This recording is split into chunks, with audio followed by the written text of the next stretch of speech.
Hi అందరికీ నమస్తే. నా పేరు Ramesh. Welcome to Palnadu vision.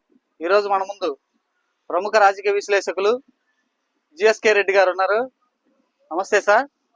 నమస్తే అండి. మాచర్ల నియోజకవర్గంలో గతం 20 సంవత్సరాలు, ఇప్పుడు 2 సంవత్సరాలు, 22 సంవత్సరాల్లో అభివృద్ధి ఎక్కువ ఎప్పుడు జరిగిందని అంటారు? వాస్తవంలోకి వెళ్తే అభివృద్ధి అనే మాటకి అర్థం అనేది లేకుండా గత 20 ఏళ్ళు సాగింది. ఈ మధ్య ఇవన్నీ చూస్తుంటేనేమో ఏదన్నా మార్పు వచ్చిందా అనే ఆలోచన కంటే కూడా అభివృద్ధి అంటే ఎలా ఉంటుందా అని చెప్పేసి ఈ ప్రజలు ప్రభావితం అవుతున్నారని అర్థమవుతుంది.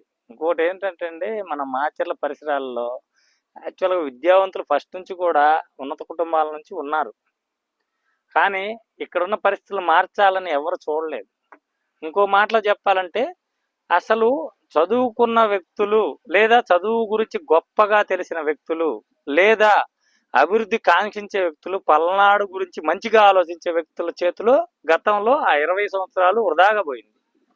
యాక్చువల్గా మన ప్రభుత్వాల బడ్జెట్లు చూస్తున్నా యాక్చువల్గా చంద్రబాబు నాయుడు గారి తర్వాతనే బడ్జెట్ అనేది ఒక రూపకల్పన జరిగి ఈ రోడ్లు, భవనాలు ఇలాంటివన్నీ వచ్చేసరికి పాఠశాలలు, యాక్చువల్గా బీఈడి ఉపాధ్యాయులని ఇలాంటి పోస్టులు ఆయన ఈ విధంగా చేసుకుంటూ రావడం జరిగింది. అభివృద్ధి అనేది బడ్జెట్ని బట్టి ఉంటుందండి. బడ్జెట్ ఉన్నా కూడా కేటాయింపులు చేసినా కూడా పనులు చేయకుండా కూడా బిల్లులు తెచ్చుకున్న సాంప్రదాయం ఒక 20 ఏళ్ళ గతంలో జరిగిందని నేను వింటున్నా. యాక్చువల్గా ఆర్టీఐ ద్వారా పోతే ఏమైనా తెలిసే అవకాశం ఉంటుంది. కొన్ని రోడ్లు వేయకుండా కూడా బిల్లులు తెచ్చుకున్నారంట గత పాలకులు. అయితే ఆ విషయాల గురించి ఆర్టీఐ ద్వారా పోవాలి. ఇప్పుడు మీలాంటి వాళ్ళు కానీ యాక్చువల్గా ఈ వీడియో చూసే విద్యావంతులు కానీ ఎవరైనా పల్నాడు అభివృద్ధిని యాక్చువల్గా గవర్నమెంట్ ఆపిందా లేకపోతే ఇక్కడున్న దౌర్భాగ్య పాలకులు ఏమన్నా మతలబు చేశారా? ఇది మెయిన్ ఇంపార్టెన్స్ వాస్తవంలోకి వెళ్తే. అంతేకాకుండా ప్రతి వ్యక్తి అంటే ఈ నడుమ ఒక మాట అంటున్నా, ఇప్పుడు అభివృద్ధి చూసి వారవలేక మేము 20 ఏళ్ళలో ఏమి పీకలేకపోయినాం చేయలేకపోయినాం అనే ఉద్దేశం మీద ఉండి కొంతమంది, ఇప్పుడు మనిషి అన్న తర్వాత యాక్చువల్గా దావూద్ ఇబ్రహీం లాంటి వాడికి కూడా వాడికంటూ అభిమానులు ఉంటారు. దావూద్ ఇబ్రహీంకైనా అభిమానులు ఉంటారు. అలాంటి అభిమానుల సంతా వీళ్ళకి కూడా ఉంది, గత పాలకులకు కూడా. అభివృద్ధి ఎదిరా అంటే అప్పుడు మేము అనుకుందేగా ఇప్పుడు చేసేది అంటారు. అర్థమైందా? నాకు అదే అర్థం కాని విషయం. ఇప్పుడు వరకప్పుడు సెల ఉందంటే వరకప్పుడు సెల ఆయన తిప్పలు పడుతుండు.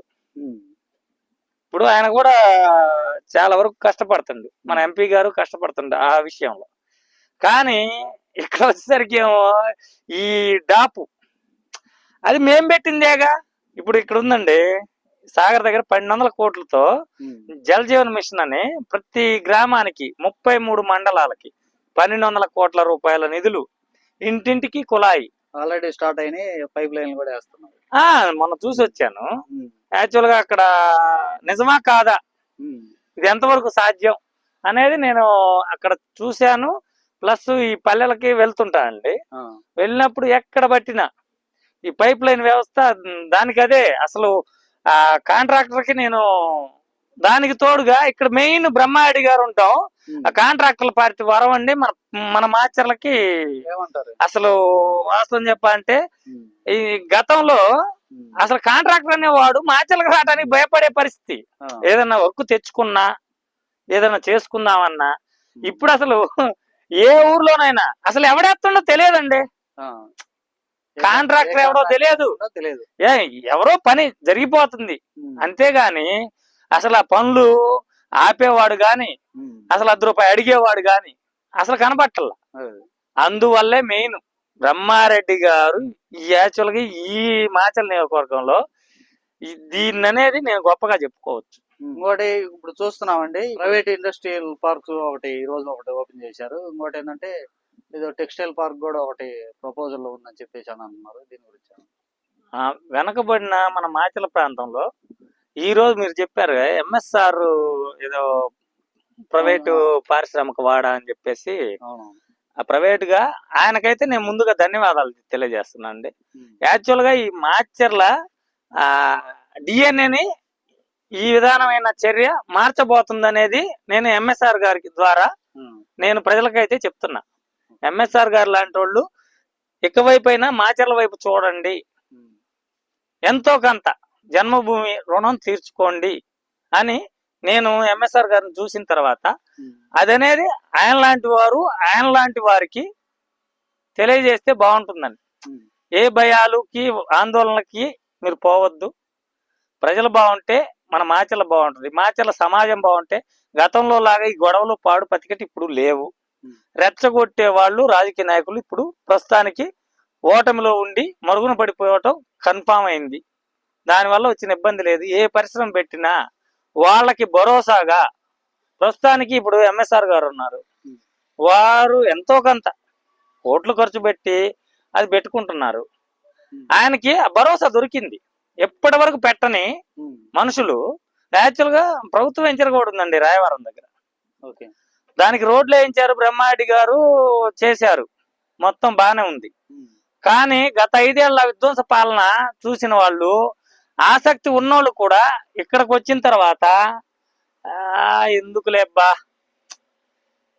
ఇక్కడ పోసినా కూడా రేపు పొరపాటున కనుక వాళ్ళు వస్తే పరిస్థితి ఏంది అని వెళ్ళిపోతున్న తరుణంలో ఎంఎస్ఆర్ గారు సొంత డబ్బులతో ఈ విధంగా పెట్టడం, ఆయన అయితే చాలా మంచి పని చేశారు సార్.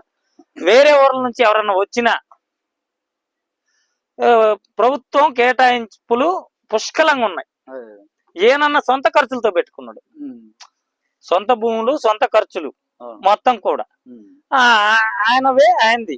ఆయనే పెట్టుకున్నప్పుడు గవర్నమెంట్ ఇచ్చే వాటిలో పెట్టడానికి వచ్చేవాళ్ళు నాకు తెలిసినంత వరకు ఇక మీదట పెరుగుతారని నేను అనుకుంటున్నాను.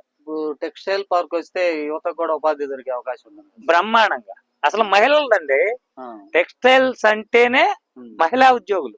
ఇంకో మాట చెప్పాలంటే అండి, వెనకబడిను ఈ మాట ఇలా చచ్చిపోతున్నాను నేనైతే. ఎందులో వెనకబడ్డాము? యాక్చువల్ గా టాప్ ర్యాంకర్లు అందరూ ఈ మాచర్ల నుంచి పోయిన వాళ్ళు చాలా మంది ఉన్నారండి. నేను ఇలా చచ్చిపోతున్నా. వాస్తవం చెప్పంటే ఈ రోజున ఆటో తోలుకునే వ్యక్తి కూడా ఈ పరిస్థితుల్లో మా పిల్లలు బాగా చదువుకోవాలి, మంచి మంచి ఉద్యోగాల్లో స్థిరపడాలి అనే కోరికలతో పెద్ద పెద్ద కాన్వెంట్లలో స్థితికి మించి చదివిస్తున్నారంటే నమ్ముతారా? మన పల్నాడులో. ఇంకొక మాట, జగన్మోహన్ రెడ్డి గారు గెలిచినప్పటి నుంచి యాక్చువల్ గా ఈ గవర్నమెంట్ స్కూళ్ళల్లో పిల్లల్ని వీళ్ళు నిరుపేదలు గవర్నమెంట్ స్కూల్లో చదువుకుంటున్నారు, వీళ్ళు ఉన్నతంగా ఇంటర్మీడియట్ అయినా ఏదైనా. ఇంకొకటి, ఆయన ఏదో టాపర్స్ కి ఏదో ₹1,00,000 ఏదో 10th క్లాస్ మంచిగా చదువుకున్న పిల్లలకి వాళ్ళకి మళ్ళీ జరగబోయే విద్య కోసం వాళ్ళ కుటుంబ పరిస్థితుల దృష్ట్యా ఏదో సాయం చేస్తున్నాడని నేను విన్నా, పేపర్ లో చూసా. అదైతే నిజం. ఆ కాన్సెప్ట్ వల్ల ప్రభుత్వ పాఠశాలలు బాగుపడతాయి. ప్లస్ ఆ ఉపాధ్యాయులను కూడా సన్మానిస్తున్నారని నిన్న. అవును, ఏది ఆ పిల్లలకి చెప్పిన ఉపాధ్యాయుల్ని శాఖ మంత్రి గారు లోకేష్ గారి దగ్గరకు కూడా తీసుకెళ్లారండి. ఉప్పుచెర్ల ఎవరో పాఠశాల అమ్మాయి టాపరు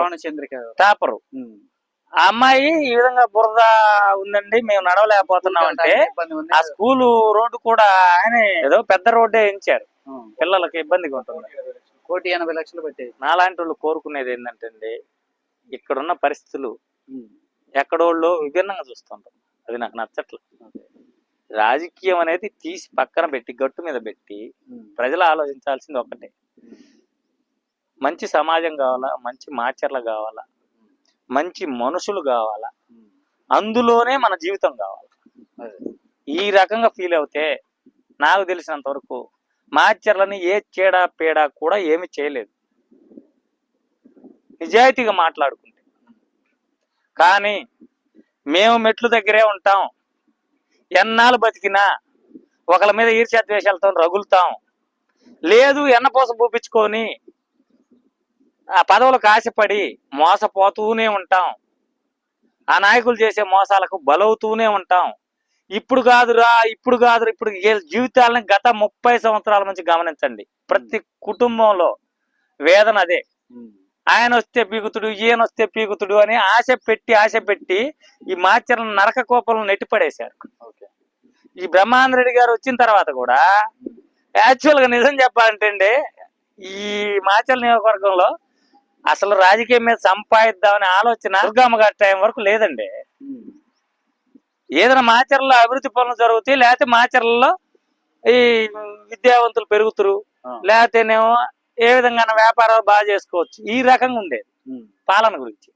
ఈ 2004 తర్వాత కొంతవరకు కొంచెం తేడా వచ్చిందండి. ఈ 19 to 24 చూసిన తర్వాత టీ షాపుల్లో కూడా బిల్లులు కట్టే పని లేదన్నట్టు రాజకీయానికి టీ షాపులకి ఏమైనా సంబంధం ఉందండి? ఏ కొట్టుకాడికి పోయినా కూడా దందా చేసుకోవచ్చు. ఎవరు అంటే మాట్లాడడానికి ఛాన్సే లేదు. సామాన్య ప్రజానికం బతికే పరిస్థితి మాచర్లకి ఉండాలి. అదే ఇప్పుడు ప్రస్తుతానికి బ్రహ్మాడి గారు చేస్తుంటే సొంత కార్యకర్తలు కూడా ఆయన్ని వాళ్ళని పెంచి పోషించినట్టు మమ్మల్ని పెంచి పోషించడా అనే క్వశ్చన్ మార్క్ ఉన్న కార్యకర్తలకి నేను ఒకటే చెప్తున్నా, మీరు బాగుంటే సమాజం బాగుంటుంది, సమాజంలో ఉన్న మీ పిల్లలు బాగుంటారు. ఇప్పుడు కాని పని కోసం ఆయన కాడికి పోయి అరిపించుకోవడం కంటే అయ్యే పని కోసం పోవాల్సిన పని కూడా లేదు నాకు తెలిసినంత వరకు. మీ ఊర్లో ఎవరు పోతున్నా పని అయ్యే విధంగా ఉంటది. కాని పని కోసం ఏదో గతంలో పాలకులు ఇలా చేశారు, ఈయన కూడా ఇలా చెయ్యాలి అని కంకణం కట్టుకొని తిరుగుతుంటే చేయగలిగింది ఏమీ లేదు. ఓకే, ఇది ఇప్పటి వరకు మనం జిఎస్కే రెడ్డి గారితో మాచర్ల ఎలా అభివృద్ధి చెందబోతుంది, గతంలో ఎలా ఉందనేది క్లుప్తంగా వివరించారు. మరొక అంశంతో మళ్ళీ కలుద్దాం.